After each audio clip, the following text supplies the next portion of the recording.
Hey guys, it's me, EODGamer here, and let's talk about Ellen Zhou versus Zhu Yuan for the official launch of Zenless Zone Zero. Who offers the better investment value? Now this is very interesting because they are both attack units. One is Ice, one is Aether, and I think that is a very nice segue into the first thing I want to talk about of current value. When I'm always thinking about investment value of characters, I need to know what exactly these characters are giving us right now as of launch. If they are better in future, has better potential, which are categories we'll talk about, then it might be better to just wait, save our resources, pull more urgent characters to help us clear deeper into the game. Let's talk about current value first. And as with all our better investment videos on this channel, we will be super unbiased. I'm only just going to be logically comparing them. My personal bias, if any of you care about that, will be right at the end of the video. If you guys are interested, you can check it out. So first things first, current value. The easiest way to talk about current value is to see what are they playing to. Since they are both attack, the obvious difference, other than the fact that Ellen Zhou is melee, Zhu Yuan is slightly range, is one is Ice, one is Aether. Now, Ice, let's talk about Ellen Zhou first because that's a bit more easier to talk about. Ice, if you look at the effect, once you build up the anomaly, you get two things. One is crowd control, you freeze the enemies, and the second thing is frostbite, which increases the crit damage the target takes. Now this is very nice, especially if you're pushing in the early game. You want to dish out as much damage as it can. By proccing Ice, you're effectively doing more DPS than other elements because of this increased crit damage the target takes, especially if your characters can crit. Now that's a big caveat because Ellen Zhou has a lot of crit damage, which means you need to get the early game crit rate for this character so she can start popping off, and that is probably going to be reflected in a lot of builds that you'll see from a lot of other videos out there, or even the guides that we're going to do on our channel. That's just a quick teaser. So Ellen Zhou, very excellent for early game DPS, scales very well also. Now let's talk about on the flip side. You have a character like Zhu Yuan. Current value, she's of a rare type. There are only two characters in the game, Aether, which is Nicole, who's a support character, and Zhu Yuan herself, who's an attack character. Now, corruption actually is quite interesting if you think about it. Corruption here, and this is after you have amount of Aether build up, it causes additional Aether damage when attacked. This is not really a main DPS kind of thing. In fact, this could be used as a support, a sub DPS. Some chaos added in the field by having the enemies attack both friend and foe is nice also, depending on how many enemies there are that you can proc. But what is even more interesting is the set that's specific to Aether. Granted, this is still of pre-release, but this is our CBT3 information, and most of the time for Hoyoverse games, we've covered Genshin, Zenless Zone Zero, Honkai Star Rail for the longest time, and we know that they hardly change it from CBT3 over to official launch, but that's still something that can change.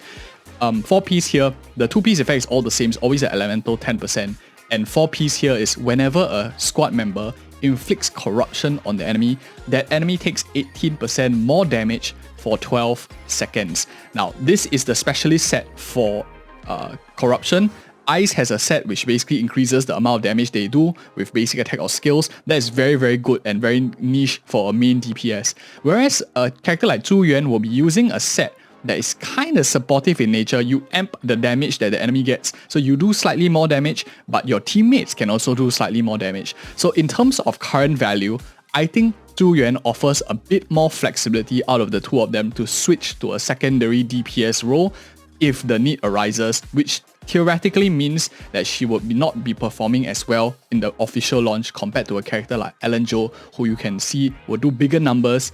In fact, Ellen Zhou's teams are very well put together already. You have characters like Lycan, who is super good, you have Sokaku, who is Ice. A lot of these characters blend very well with Ellen Zhou. Zhu Yuan, on the other hand, is a little bit of a tight spot. She doesn't have too many other companions to fight with. In the first patch here, all you have is really Nicole to actually get her passive proccing so that you can like get both of their passive up, because there's only so little Aether characters in the game. I will give this first category to Ellen Zhou. I think she performs very well if you're looking for a character to push your account further right now. Ellen Zhou definitely offers much more better investment, especially since she's the first character being released. You'll probably be clearing a lot more with her as well. For those of you who are planning to put Zhu Yuan, there are already free-to-play guides. For those of you who are planning to skip Ellen Zhou, I tell you how to build teams. You can check that out. But now let's talk about the second category, which I think is where a character like Zhu Yuan would probably start to shine. And that will probably be the future value category.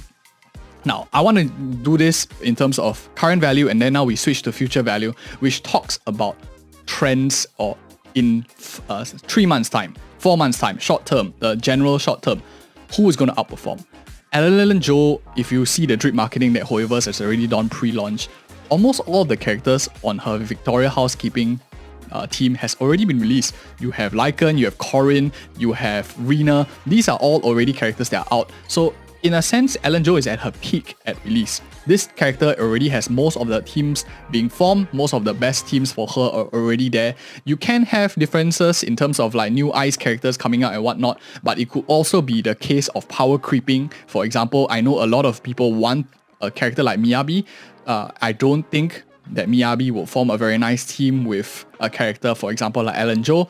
Both of them are very on-field demanding characters as well. So if any of you are thinking about that, that's one of the comments that I have too. You might be wasting a little bit of gems. If any of you are like swiping, then who cares about wasting gems, right? But for some of us, maybe we are wanting to make a smart decision with our resources.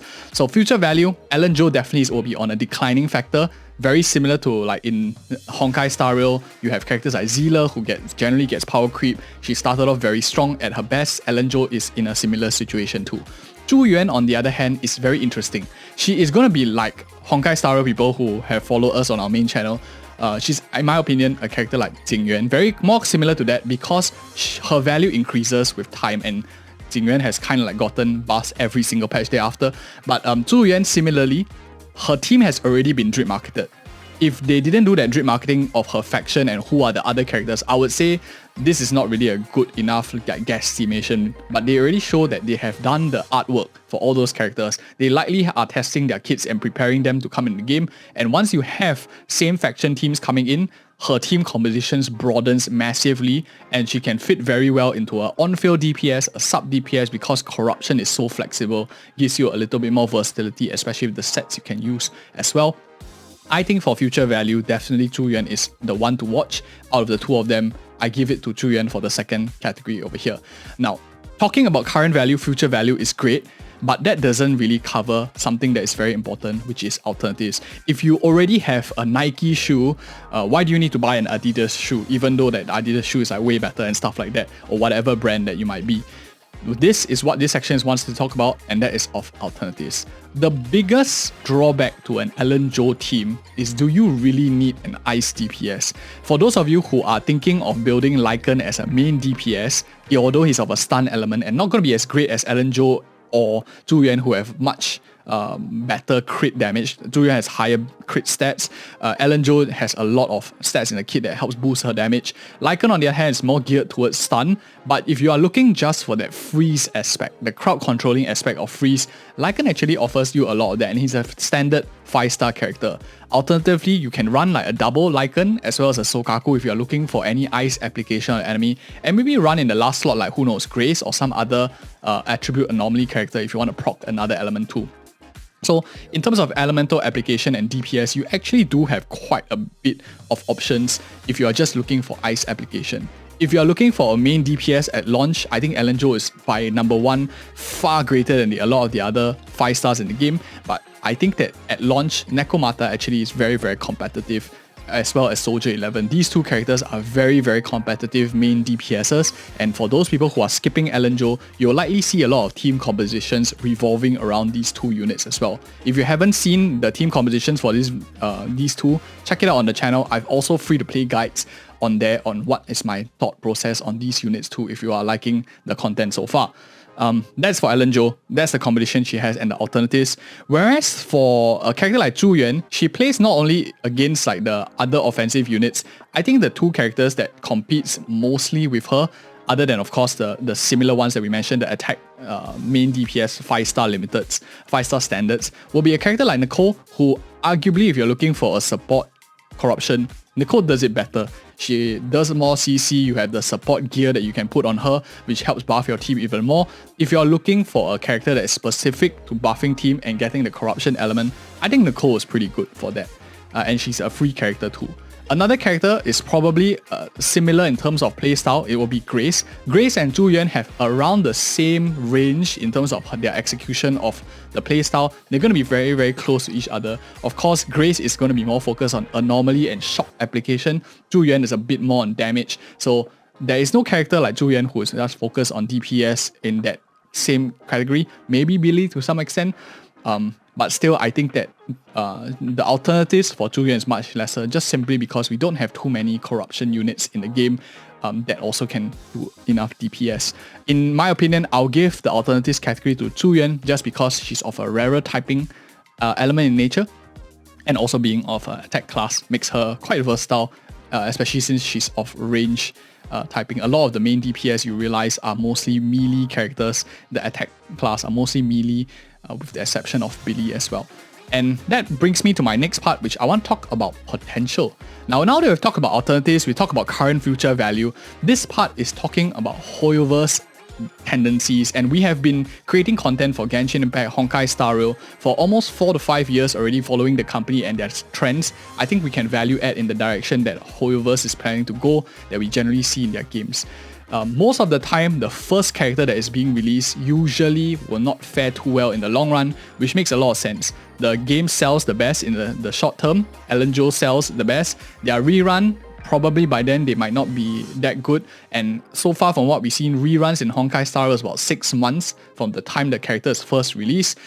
Thereafter, maybe Elenjo is not as relevant. So I think that Elenjo is a now character. In future, a lot of people will be looking for other ice characters in future, which maybe they are more interested in.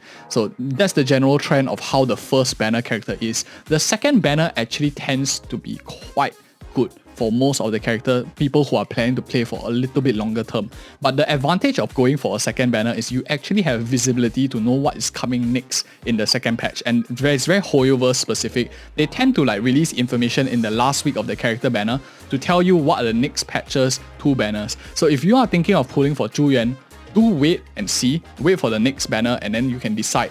Towards the end, you see the 2 new characters. If Miyabi is coming out when you are about to pull for Zhu Yuan, then you can decide then too. Or maybe you have more supports for Zhu Yuan, bringing the case for her even higher as well. That is something that you want to talk about. But generally speaking, Hoyoverse do like to sell in terms of synergetical with their storyline and events they are going for. For now, Elenjo is probably at her peak. Zhu Yuan's story arc hasn't been released since CBT3. We don't even know about faction. We know that the public security has 3 other members in them that they are going to talk about, so we can likely see more marketing for this particular unit. And more marketing and more attention means that they are might be even introducing new sets specific for this particular character. By new sets, I mean new gear that you can put so that you get specific buffs. I wouldn't be surprised as well. I think that is something worth looking for based on Hoyoverse trends. I will give the potential category to a character like Zhu Yuan. So last but not least, I want to talk about a free-to-play potential or free-to-play comparison in a sense. Both of them, of course, are attack characters. The more investment you have their gear, you have a lot of their whatever copies of them that you can get, they will naturally scale very well as attack characters. What's more important to think about free-to-play potential is the team members that you need to outperform with these characters. So far for now, if you are looking at building good teams for them, Nicole is a free option for a character like Zhu Yuan, whereas Elenjo, you don't really have too many free options that you have. Sokaku as well as Lycan are not exactly standard characters, and arguably this is one of her best teams. Elenjo's best probably team, in my opinion, at least the one I like more, will be a team of combination of Grace together with the 2 ice characters, allowing you a versatile ice proccing together with a bit of disorder into electric. And it's not very, very cheap to build.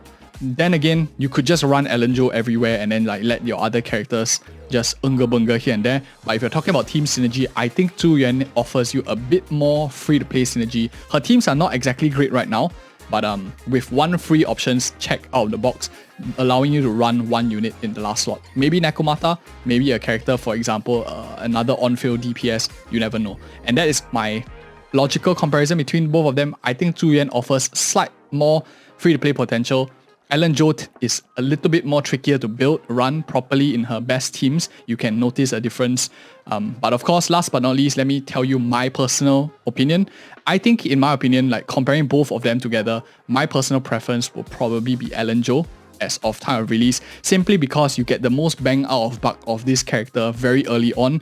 Whenever you're talking about early game, you want to clear as much as you can. you will feel that this character is a premium unit, and she definitely feels, and I cleared a lot of content very easily with her compared to a lot of the other characters. But out of all of the games that Hoyoverse has created, I think the Zenless Zone Zero is one of the most free-to-play friendly games out there, if you have skill, of course. And yeah, that is my honest opinions. I prefer a little bit more of Elanjo right now, especially since I want to clear content as deep as I can. If you don't care about that, you don't care about clearing content super deeply, you can always pull for any character that you really want. But at the end of the day, if a character is better in future, it might be better to wait for their rerun rather than pulling them right out of the bat. That's my personal opinion. Let me know yours in the comments below as well. Check out our other new player guides if you like such content as well. Don't forget to hit the like button, subscribe, and share it with any of your friends who are interested in Zenless Zone 02. See you in the next video.